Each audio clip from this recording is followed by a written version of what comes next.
Filhão, beleza? Gravar o vídeo de novo, né? Que é os problemas que acontecem.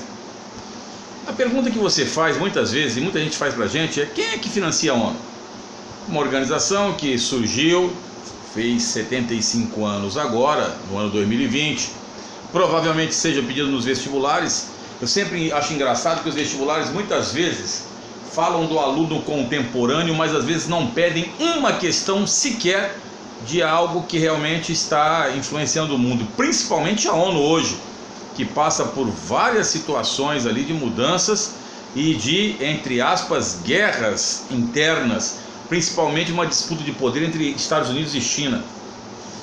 E quem financia essa organização? Que tem sede nos Estados Unidos, mas tem escritórios em alguns países do mundo, na realidade com o objetivo principal maior de manutenção da paz do mundo, quando veio em substituição à Liga das Nações. Ora, meu filho, a ONU tem uma despesa de cerca de 40 bilhões de dólares por ano. Seja nos seus programas e fundos que veremos em próximos vídeos, com tranquilidade, para que você não fique desesperado, tá? Seja nas chamadas missões de paz.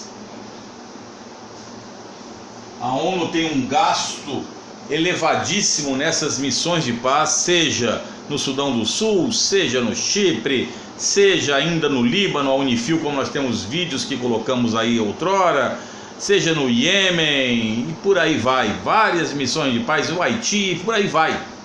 Missões de paz que são muitas, inclusive o Brasil está em algumas, tá? 40 bilhões também com gastos com os seus funcionários e aquilo que é comum a todo mundo: a água, a luz, comunicação, transporte, combustível, etc., manutenção das máquinas, etc. Então, se você pegar 40 bilhões de dólares é considerável, tá? Então é o seguinte, filho. O orçamento da ONU, ele sai de chamados três pilares de contribuição. Três pilares de contribuição. Os países membros comprometem-se a isso e eles pagam uma taxa anual à ONU, tá? Então nós temos aí, por exemplo, as chamadas contribuições regulares, que, para quem não sabe, são mínimas, são menores. As missões de paz, cujos gastos são os maiores que tem, e as contribuições voluntárias, que os gastos superam inclusive as contribuições chamadas contribuições periódicas ou regulares. Essas contribuições voluntárias, elas vão para os programas e fundos da ONU, como por exemplo, para o desenvolvimento, o Programa das Nações Unidas para o Desenvolvimento, ligado então à criança, a Unicef. Você vê aí, não é? Que aqui no Brasil nós temos aí, acho que até aquele ator Bruno Gagliasso está fazendo, parece que eu vi esse dia atrás na Record, ele numa propaganda da ONU, da Unicef, da contribuição de um real por dia para acabar com a miséria no mundo. Inclusive, a ONU tem um projeto chamado Transferência de Renda, que é um projeto de transferência de renda mundial para os mais pobres, porque nós sabemos que com a diminuição das desigualdades, com esse programa de transferência de renda, você evitaria o caos social. Somente aqueles que acham que estão encastelados numa pirâmide que acham que está tudo bem, e não é bem aí, né? Nós sabemos que um dos grandes problemas hoje da humanidade é a questão da moradia, e que cada vez mais temos pessoas morando no que chamamos de favelas aqui no Brasil, ou as chamadas subhabitações, aqui no Brasil chamadas de aglomerados subnormais. Vem aumentando cada vez mais o número de pessoas com esse problema de moradia, né? E as crianças entrando tanto pelos altos índices de mortalidade infantil que ainda existem em alguns países, como também pela vulnerabilidade das crianças dentro de uma sociedade odierna altamente competitiva, e também uma sociedade em que você tem, infelizmente ainda, situações ligadas à prostituição infanto-juvenil, não é? as crianças sendo utilizadas pelo tráfico ou mesmo dentro das guerrilhas que acontecem aí pela África, pela Ásia e outros países do mundo. Então, a Unicef com as crianças, a Acnur, que é a questão dos refugiados, não é? A questão aqui da WFP, que está ligada, né? É o programa de alimentação, a alimentação, que é um problema sério também, nós sabemos e vocês sabem bem, dentro do contexto que se fala muito sobre a superalimentação. A gente até cai em prova. Brasil, o problema é a superalimentação. Nós queremos colocar aos senhores que hoje em 2020, pode ser que mude daqui a alguns anos quando você estiver vendo o vídeo, mas a capa da revista Carta Capital da semana passada, hoje é dia, que dia que é hoje, meu Deus do céu? Hoje é dia 16, 17, 18, não, 19, acho que 19 de outubro, acho que 19 ou 20 de outubro, a revista Carta Capital saiu esses dias, e aí era a fome, o aumento da fome no Brasil, de pessoas com fome. Isso é um problema sério que nós temos dentro da humanidade. Já falamos sobre o questionamento do aumento do espaço agrícola, mas o espaço agrícola principalmente criado aí para alimentos que fornecem ração, que é o caso de soja, milho, ou combustíveis, é o caso da cana-de-açúcar, por exemplo, e mesmo a questão do biodiesel. E isso é um questionamento a ser feito depois dentro do processo da ONU. Então são alguns programas e fundos que nós temos da ONU, não é? Que essas contribuições voluntárias vão. E nas contribuições regulares eu coloquei propositalmente, você pode ver aqui o seguinte: a China eu coloquei aqui abaixo do Japão, e hoje ela já está acima do Japão. E eu vou explicar o porquê, tá? Dá uma paradinha louco abriu para tentar fazer aqui o quê? Vou ver se eu consigo. Não consegui nada. Vamos embora. Toca para frente. Quando Donald Trump entrou no poder dos Estados Unidos, uma das coisas que ele foi bem claro na sua campanha foi o seguinte: a diminuição de gastos militares norte-americanos, ou seja, um realocamento de gastos para a criação de empregos dentro dos Estados Unidos. Então os americanos disseram que iriam retirar alguns exércitos, questionaram a questão da OTAN, o gasto que os americanos têm com a OTAN, a Organização do Tratado do Atlântico Norte, criada em 1949. Os americanos questionaram também o famoso Acordo Transpacífico, onde saíram. Estão questionando o próprio NAFTA, muda de nome. Hoje ele não se chama mais NAFTA, cuidado com isso nas provas, tá? Ele muda de nome, agora é Estados Unidos, México e Canadá, USMCA ou USMCA. É só lembrar da música do Village People, IMCA. Pô. Aí você tenta estabelecer a relação com novos padrões de acordos, etc. Mas os americanos, com todos os pesares, eles eram que mais contribuíam com 22%. Você não lembra disso. Dá uma paradinha louca abriu para poder dar uma apagada aqui, porque senão vai ficar aquela bagunça homérica. Não dá para fazer, vai tocando assim mesmo. Louça pequena é uma coisa. Lembrando aqui, esse fundo aqui é o Fundo de Populações das Nações Unidas, tá? Que é outro fundo também que a ONU tem, que a gente vai explicar depois, quando entrarmos nos programas, agências, etc. Bom, os americanos, eles conseguem contribuir com 22%. Como eu falei para vocês, antes da parada de Louco Abreu, muita gente não lembra dessa, mas eu lembro. É que eu não vou ficar recortando o jornal e colando para depois ficar colocando isso em situações. Mas entenda bem o que eu estou falando aqui para vocês.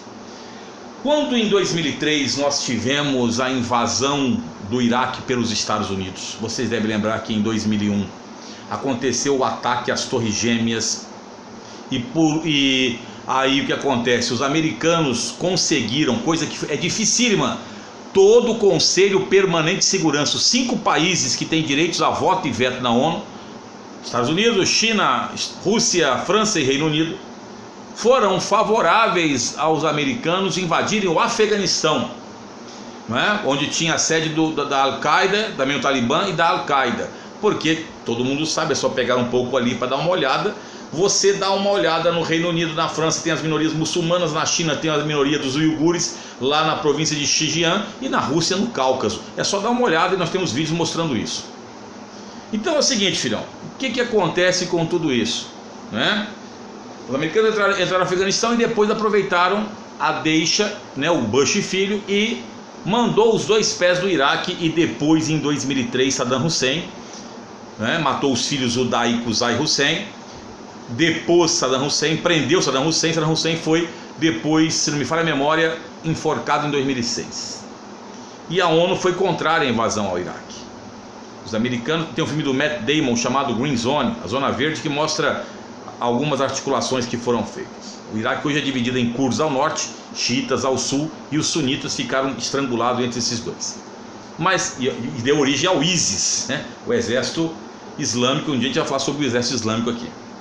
Mas voltando aqui, o que acontece é que a ONU foi contrária. E eu me lembro, naquela época, saiu nos jornais, que os Estados Unidos então ameaçaram a ONU de cortar o pagamento das suas contribuições, e a ONU estava atrasada com água e luz, e eles iam cortar a água e a luz da ONU. Então, uma pressão econômica em cima da ONU. Se bem que os americanos hoje devem à ONU, acho que cerca de 2,5 bilhões de dólares, 3 bilhões. O Brasil deve 400 milhões de dólares, um pouco mais, não vai, né?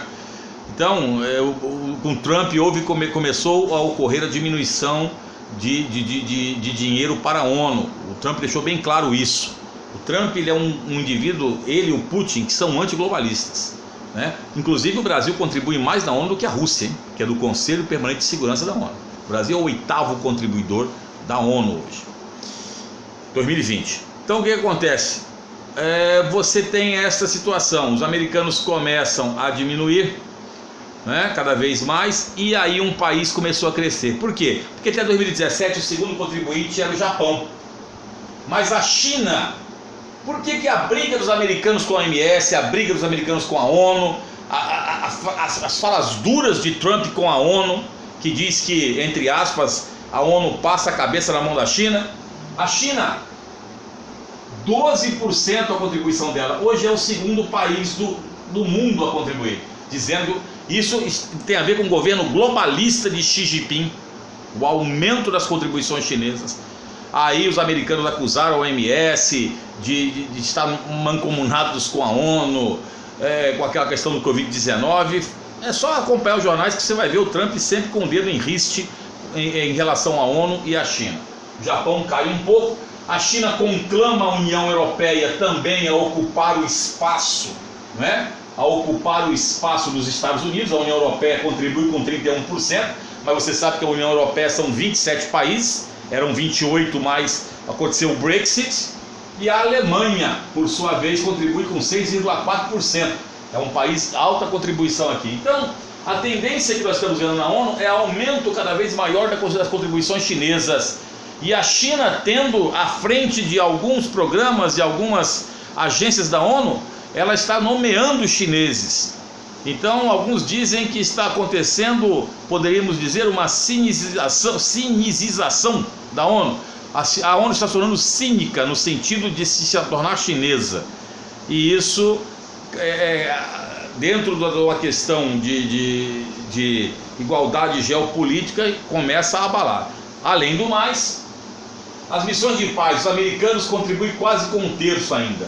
Trump disse que iria diminuir cada vez mais a contribuição norte-americana nesse quesito.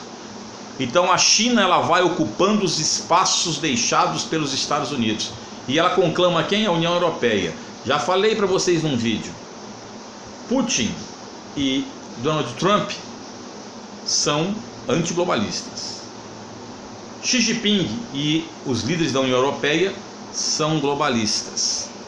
Então nós temos hoje uma briga, uma grande disputa de espaços geopolíticos deixados nesse contexto todo. O Brasil Às vezes o pessoal fala do Brasil, o Brasil contribui com quase 3%, quase 80 milhões de dólares por ano. E o Brasil também, ele vem aumentando desde o governo FHC, passando pelo governo Lula, Dilma, né? Os 3 governos aqui. O Brasil, principalmente nesses 2 aqui, FHC e Lula, o interesse do Brasil de fazer parte do Conselho Permanente de Segurança da ONU. Por isso o Brasil vem contribuindo, inclusive contribuições voluntárias em vários programas da ONU. Tem a sua contribuição que é chamada, é a 8ª contribuição, né, regular que nós temos no Brasil. O Brasil então, a 8ª contribuição, o Brasil tem sua contribuição regular, mas até porque o Brasil sempre quis fazer parte da elite dos países ali, que já falamos em alguns vídeos aqui, que isso foi muito combatido principalmente pela Argentina, que liderava um grupo de países que são contrários ao Conselho Permanente de Segurança, que são 5 países que têm direitos a voto e veto. Não confundam Conselho Permanente de Segurança com Conselho de Segurança. Conselho Permanente de Segurança são 5 países, Conselho de Segurança são 15.